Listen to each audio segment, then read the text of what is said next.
Kitchen Confidential: Adventures in the Culinary Underbelly by Anthony Bourdain. Let me paint you a picture. Picture a wedding reception at a bustling seaside restaurant. The bride looks absolutely stunning in her white gown, her new husband and family happily enjoying their meals just yards away. But here's the thing, the bride isn't with them. She's snuck out back, behind the restaurant near the garbage bins, dress hiked up around her hips. And the restaurant's chef? Well, he's taking full advantage of the situation, while his entire kitchen crew, dishwashers, line cooks, everyone, watches through the window like it's primetime television. Meanwhile, there's this young, lost dishwasher in that kitchen, a kid who feels completely directionless in life. He's watching his chef, this absolute pirate, this rock star, getting an impromptu send-off from a complete stranger's bride, and something clicks. In that bizarre, inappropriate moment, he knows exactly what he wants to be. He wants to be a chef. That young man was Anthony Bourdain, and Kitchen Confidential isn't just a collection of wild stories like that one. It's your backstage pass to a secret world. The world that exists behind every restaurant's swinging kitchen doors. This book didn't just sell millions of copies and top bestseller lists. It was a complete cultural phenomenon that changed how we think about chefs, restaurants, and the very food we put in our mouths. Bourdain wasn't just a cook. He was a renegade storyteller, a punk rock philosopher who happened to wield a chef's knife, and he pulled back the curtain on the gritty, hilarious, and often brutal reality of the culinary underbelly. This is the story of a man who went from washing dishes in a tourist trap to becoming a celebrated chef and globe-trotting icon. But how did he get there? What did he learn in those dark, chaotic kitchens that can teach us about life, work, and finding our own path? I promise you this, by the time we're done, you'll understand the secret code of the kitchen. You'll know why ordering fish on a Monday is a terrible idea, why brunch is basically a battlefield staffed by the second-string team, and why the people cooking your food are some of the most extraordinary, dysfunctional, and fiercely loyal misfits you could ever meet. But more importantly, you'll discover the profound life lessons hidden beneath all the grease, grime, and glory of a life spent on the line. For young Anthony Bourdain, food wasn't some grand adventure. Throughout most of his childhood, it was just fuel, something you consumed when hungry, like filling up your car with gas. Then everything changed on a family trip to France. It happened aboard the Queen Mary, that magnificent ocean liner crossing the Atlantic. He was just a kid, maybe 9 or 10, when a waiter served him soup. But this wasn't ordinary soup. It was cold. He'd only ever known Campbell's tomato soup, always served piping hot. Confused, he asked the waiter what it was. "Vichyssoise," the man replied. That single word, vichyssoise, was like casting a magic spell. He remembered every detail. The waiter ladling it from a gleaming silver tureen, the tiny chopped chives sprinkled on top, the creamy blend of leek and potato, and the thrilling surprise that it was served cold. It was the first food he truly noticed, the first meal he remembered genuinely enjoying. Something inside him awakened. Later on that same trip, his parents made a pilgrimage to La Pyramide, a legendary French restaurant that was basically the center of the culinary universe at the time, run by the famous chef Ferdinand Point. And what did they do with young Anthony and his brother? They left them sitting in the car. For 3 hours. Sitting there, bored and increasingly furious, a profound realization began forming in his mind. Food could be important. It could be an event. Something with secrets and significance. And being denied, it opened a door in his thinking. He decided right then, out of pure spite, that he would outdo his parents. He would become the true adventurer. He would eat absolutely everything. That defiant decision led to another life-changing moment. He found himself in a small oyster village, out on a boat with this crusty old fisherman named Monsieur Saint-Jean.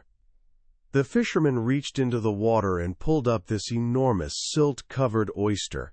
He popped it open with his knife and handed it to the boy.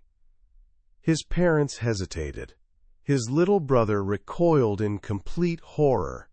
But young Anthony, filled with that newfound defiance, took the glistening, almost alive thing in his hand, tilted it back, and in one slurp, wolfed it down. He later said he remembered that moment more fondly than losing his virginity. It tasted of seawater and flesh, and somehow of the future. He had survived. More than that, he'd actually enjoyed it. In that moment, he learned that food had real power. It could inspire, shock, and impress people. It was an adventure, a risk worth taking. That single oyster set him on a path he'd follow for the rest of his life. A long, often self-destructive chase for the next new sensation. His life as a cook, and eventually as a chef, had officially begun. Of course, the journey from that first oyster to becoming a chef wasn't exactly a straight line. By 18, Bourdain was, in his own brutally honest words, a spoiled, miserable, self-destructive young mess. He'd dropped out of college and was drifting through life, completely rudderless. He ended up in Provincetown, Cape Cod, a small fishing village that transformed into a chaotic, anything-goes party town every summer. Broke and desperate for work, he landed a job as a dishwasher at a tourist-trap seafood joint called the Dreadnought. It was there, scrubbing pots and peeling endless mountains of potatoes, that he discovered his calling. And it wasn't the work itself that hooked him, it was the people. The cooks absolutely ruled that kitchen. To him, they were like gods, a tribe of modern-day pirates. They had their chef's coat sleeves slashed off, wore faded headbands and gold hoop earrings, and sported tattoos everywhere. They had this undeniable style and swagger, and they seemed genuinely afraid of nothing. They drank everything in sight, stole whatever wasn't nailed down, and carried these big, intimidating knives sharpened to a razor's edge. They even spoke their own profane secret language, this dialect of counterculture slang and local terminology that was both intimidating and absolutely alluring. To the young dishwasher, watching from the sidelines, this wasn't just some job. This was a life of adventure, of looting and pillaging and rock and rolling through life with complete disregard for conventional morality. From where he stood on the other side of the line, it looked pretty amazing. That was the summer he witnessed the infamous chef and bride incident behind the garbage bins. And seeing the absolute power and freedom his chef seemed to possess in that moment, Bourdain knew exactly what he had to do. He wanted in. He wanted to be a chef. But wanting something and actually earning it are two completely different things. The next summer, the Dreadnought got bought by the owner of the most respected and feared restaurant in town, Mario's. The Mario's crew were absolute legends. They were the loudest, crudest, most intimidating cooks around, and they served hundreds more meals per night than anyone else.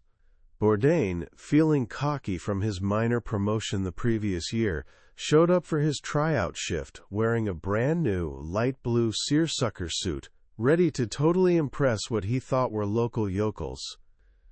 He got assigned to work the broiler station alongside this guy named Tyrone. Bourdain describes him as being 8 feet tall and 400 pounds of carved obsidian, basically a black Viking with a silver-capped front tooth. Completely unintimidated, Bourdain started running his mouth, bragging about his so-called experience, trying to act like some street-smart professional. They were not impressed. At all. When service actually started, it was absolute chaos. Orders poured in faster than he'd ever seen. The tickets were written in Italian, filled with code names he couldn't decipher. The heat was absolutely horrific.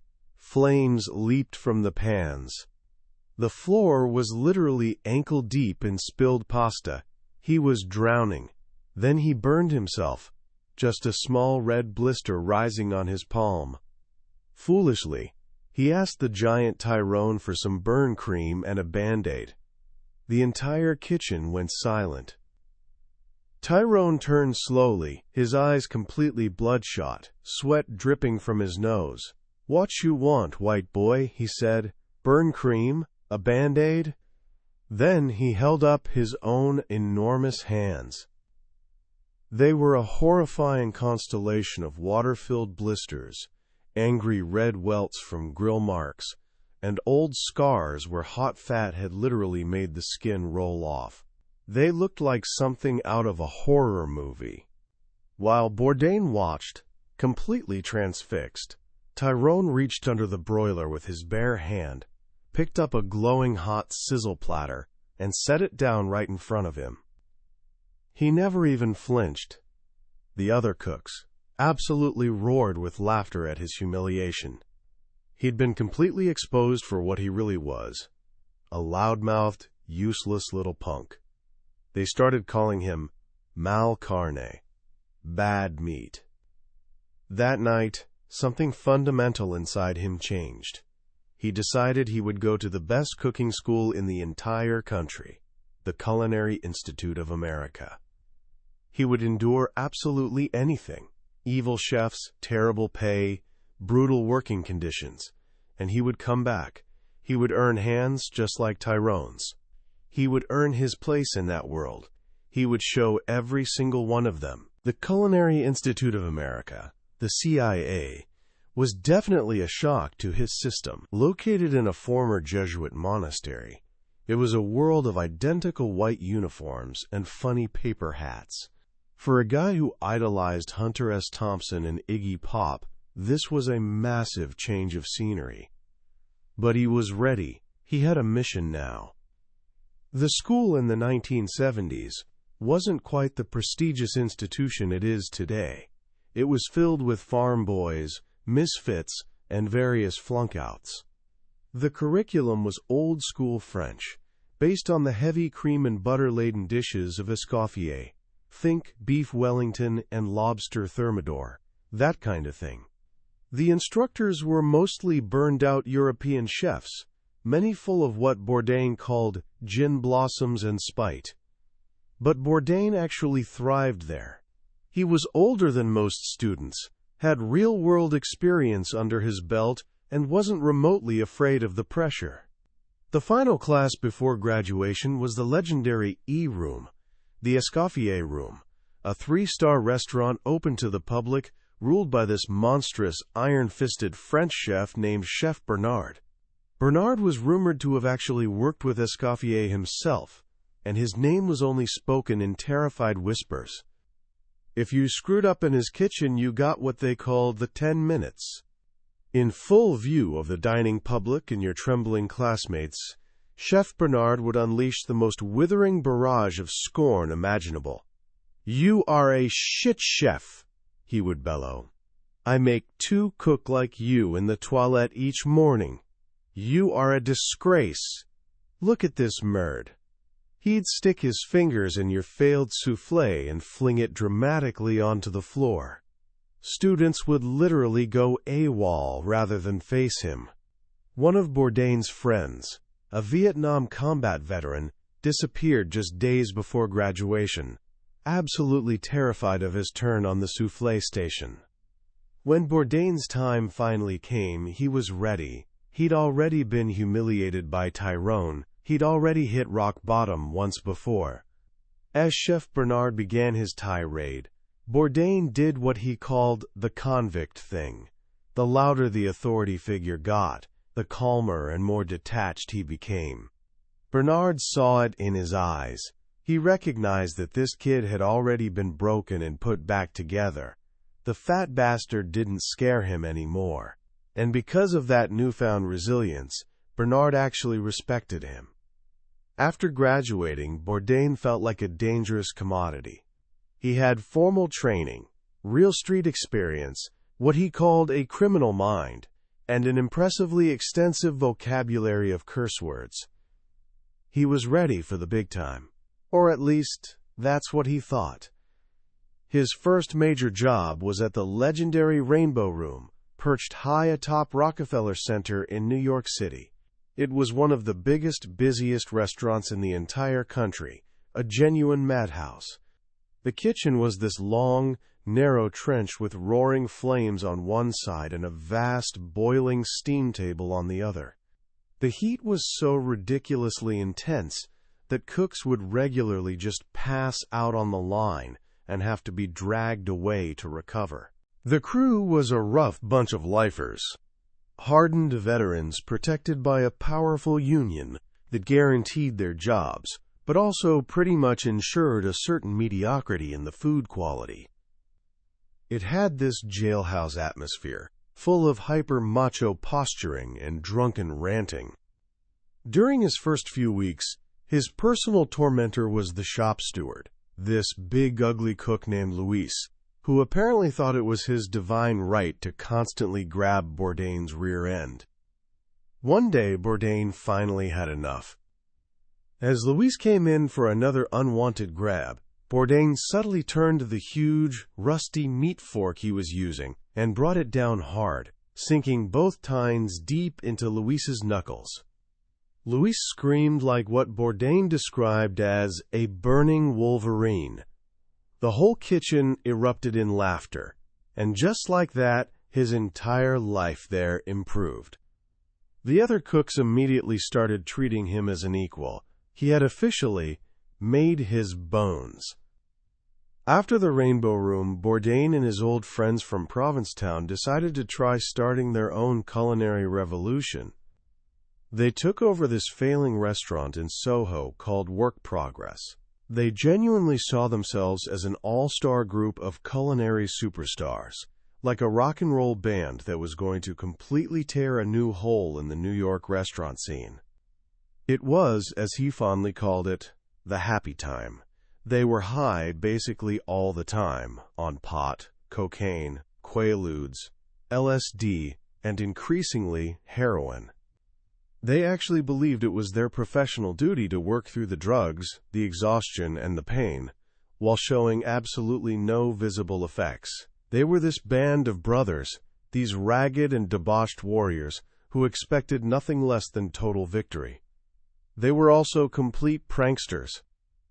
One of their favorite gags involved crafting frighteningly realistic severed fingers and other body parts out of sweet dough. Some unsuspecting waiter would open a refrigerator to find a bloody, torn fingertip, Band-Aid still attached, pinned to a slice of bread.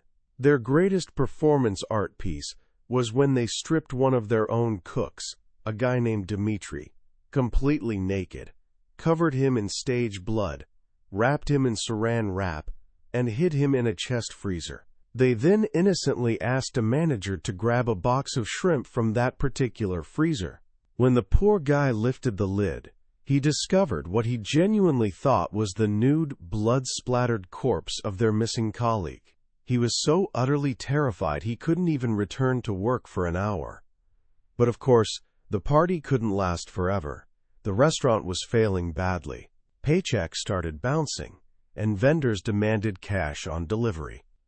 Bourdain saw the writing on the wall and basically jumped ship, leaving his friends to go down with the sinking vessel. He was moving on to his very first actual chef job, with the unfortunate beginnings of a pretty nasty little heroin habit tagging along. What followed were what he called the wilderness years, easily the lowest point of his entire career. Fresh off heroin and stabilized on methadone, he became, in his own brutally honest assessment, nearly completely unemployable. He was this shiftless, untrustworthy coke sniffer, bouncing from one doomed restaurant to another, often working under an alias just to get hired. He worked in seedy hotels, sad lunch counters, and deserted crab houses. For a while, he even worked in this mob-run chicken joint, where all his cooks were ex-convicts from a halfway house, and he had to have meetings about bread deliveries in the back of idling Buicks with guys who went by names like Mr. Brown. He was a culinary ghost, basically feeding on the expiring dreams of misguided restaurant owners, just trying to scrape together enough money for his next fix. He was a complete disgrace, a disappointment to his friends, his family, and most painfully to himself. He was in this deep, dark hole, and he finally knew it was time to try and climb out.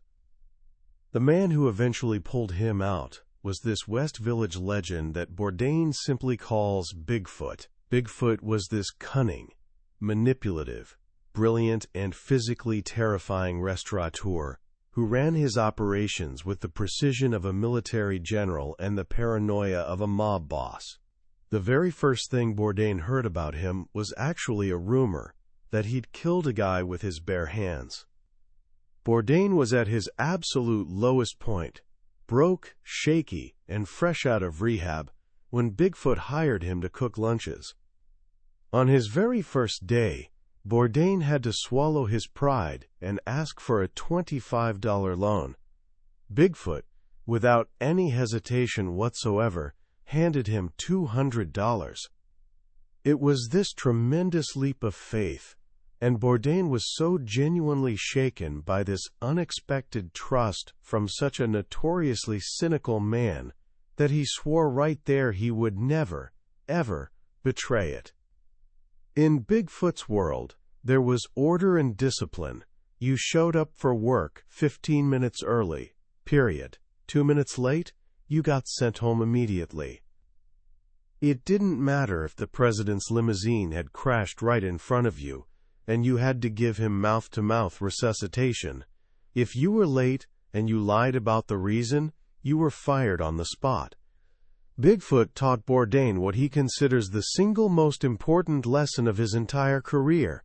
Character is far more important than skills. Skills can be taught to almost anyone. Character, you either have it or you don't. Bigfoot understood that there are fundamentally two types of people in this world: those who do what they say they're going to do, and everyone else. Under Bigfoot's intense supervision, Bourdain was completely transformed. He went from being a druggy screw-up to a serious, capable, and genuinely responsible leader. He learned how to properly run a kitchen, how to effectively manage people, and how to command real respect.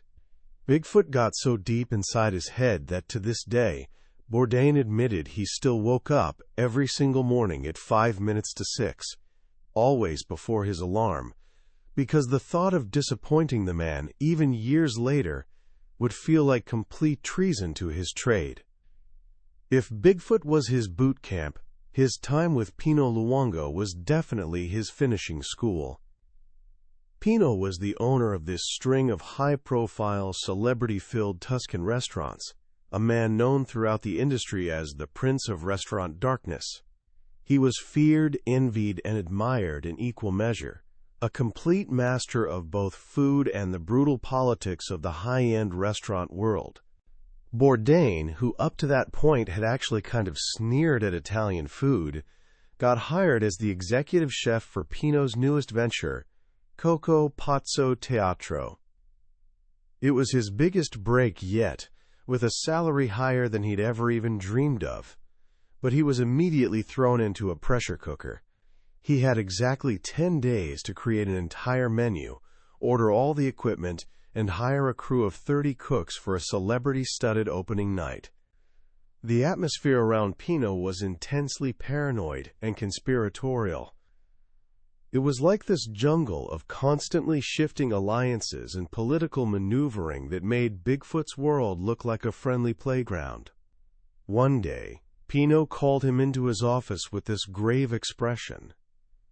"Anthony," he asked seriously. "Do you have any enemies?"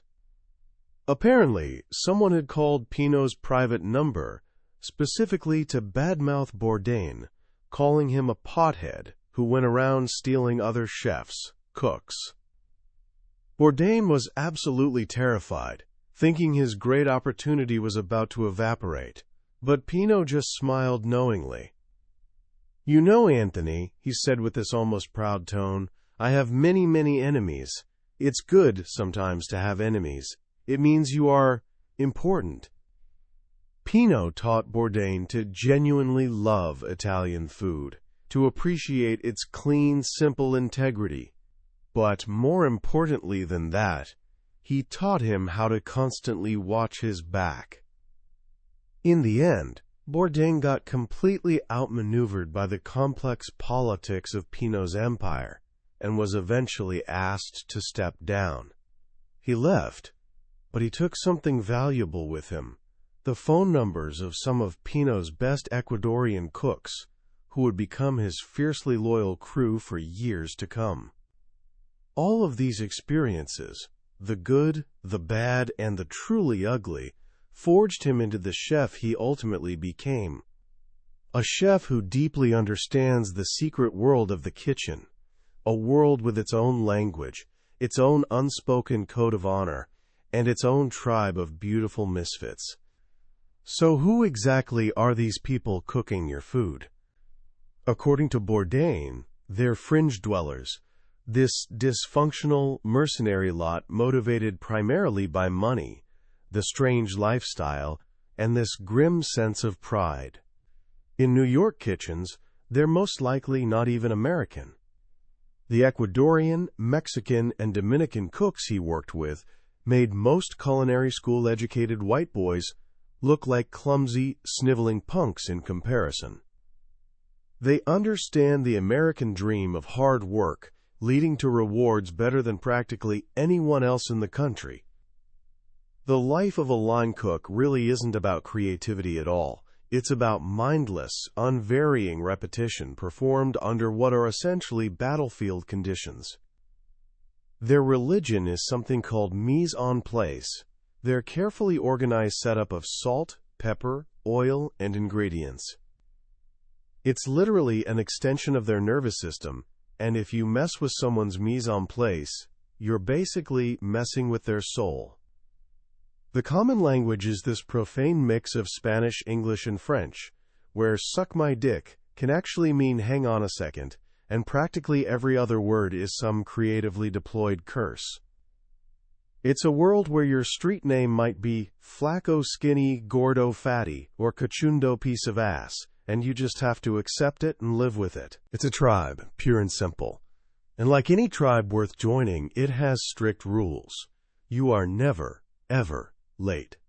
Period. You never call in sick, unless you're literally suffering from dismemberment or arterial bleeding.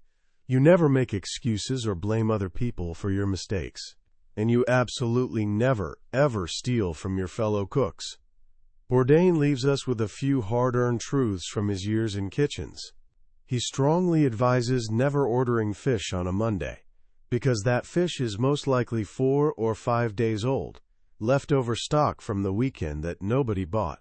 He warns against brunch, calling it basically a dumping ground for the week's odds and ends, cooked by the B team while the head chef enjoys his day off. And that hollandaise sauce on your eggs Benedict? It's essentially a petri dish for bacteria, most likely made hours ago and left sitting at the perfect lukewarm temperature for germs to multiply happily. And what about that person who orders their steak well done? In the kitchen, this is viewed as practically a crime against food itself. But it's also seen as an opportunity. That tough, slightly questionable end cut of sirloin that's been sitting in the fridge maybe a bit too long? The chef definitely isn't going to throw it out. He's going to save it for well done, completely incinerating it for some customer who won't be able to tell the difference between fine meat and garbage anyway. It's a brutal, completely unforgiving world. But for Bourdain, it was also a world of genuine honor, deep loyalty, and this strange, dark beauty that most people never get to see. It's a world where you earn your place, not through your fancy resume or culinary school diploma, but through your scars and your ability to show up day after day. Lying in bed on a Sunday morning, his hands and feet radiating pain from another crushing Saturday night service, Bourdain takes stock of his own hard-earned scars. The inch-and-a-half callus at the base of his forefinger, where the heel of his knife has rested for countless years. The permanently deformed pinky finger, twisted from a lifetime of handling a whisk. The beveled-off fingertip he accidentally lopped off while cutting peppers. The layers upon layers of scar tissue covering his knuckles. A complete roadmap of one kitchen after another, each scar telling its own story. He'd finally gotten exactly what he always wanted, hands just like Tyrone's. And he genuinely wouldn't have missed it for the world. When you close the final page of Kitchen Confidential, you don't just feel like you've read a book, you feel like you've been formally initiated into a secret society. Anthony Bourdain didn't simply write a memoir. He handed us a key to a locked door, and what we discovered on the other side was a world more intense, more chaotic, and more profoundly human than we ever could have imagined. The most powerful lesson in this entire book really isn't about food at all. It's about finding your tribe, your people. Bourdain was an outcast, a genuine misfit who felt like he didn't belong anywhere in the conventional world.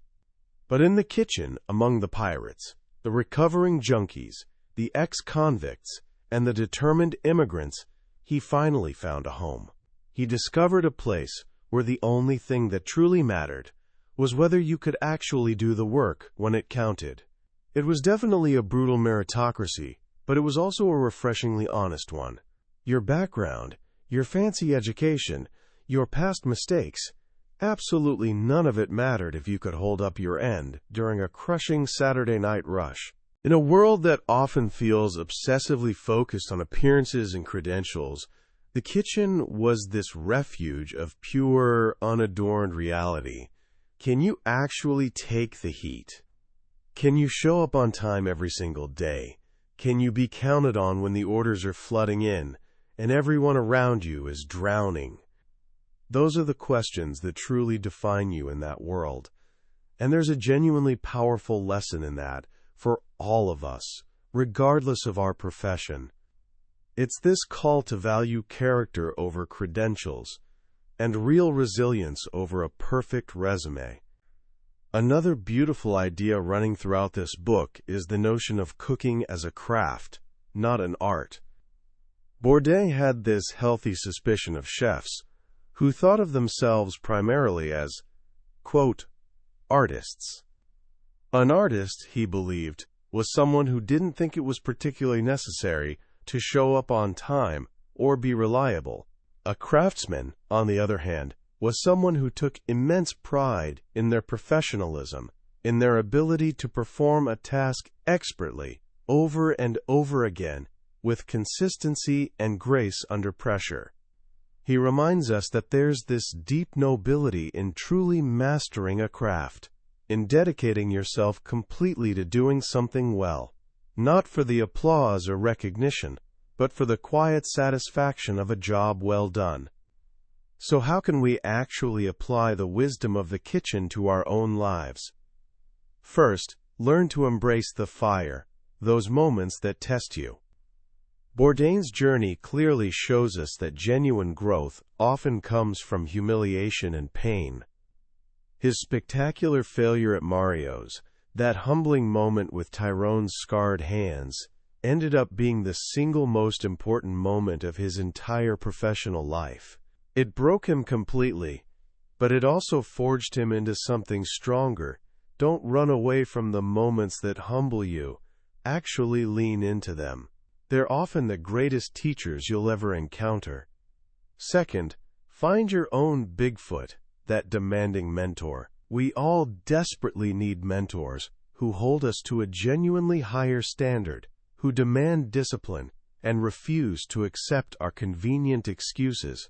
It might not always be comfortable or pleasant, But that kind of tough love is exactly what transforms us from enthusiastic amateurs into true professionals, from directionless kids into capable leaders. Seek out the people who believe in you enough to tell you the hard truths you need to hear. And finally, never forget the power of that first oyster, that first risk. Remember what it actually feels like to take a genuine risk, to try something completely new, to step boldly outside of your comfortable zone and taste what the future might hold. Bourdain's entire life was this testament to the idea that truly good food, and a genuinely good life, is fundamentally all about risk. It's about staying open to adventure, even if it means you might get sick, you might fail spectacularly, you might get your heart broken. The alternative is playing it safe your whole life, never straying from the comfortable and familiar, and arriving at the end of your days with this long, painful list of regrets. That was never Anthony Bourdain's problem. And it doesn't have to be yours either. That was a summary of Kitchen Confidential by Anthony Bourdain. We've journeyed through the highlights together today, but I'll be completely honest with you. A summary can only ever be a basic map. The real treasure is discovered when you make the journey yourself. The true magic of this book lives in Bourdain's unique voice, his raw, witty, and unapologetically honest storytelling that makes you feel like you're sitting at some grimy bar with him at 2 a.m., sharing drinks and stories. Consider this summary your personal invitation. If anything we've talked about has sparked your curiosity or made you see the world even a little differently, I genuinely urge you to pick up a copy for yourself. Reading it isn't just learning. It's an experience that will genuinely change the way you look at every restaurant, every chef, and every meal for the rest of your life. A link to the book is waiting in the description below. Also, if you found this journey valuable and engaging, please take a quick moment to like this video and subscribe to the channel. It lets us know we're heading in the right direction and ensures you won't miss our next exploration into another, potentially life-changing book. Let's keep growing and let's keep reading together.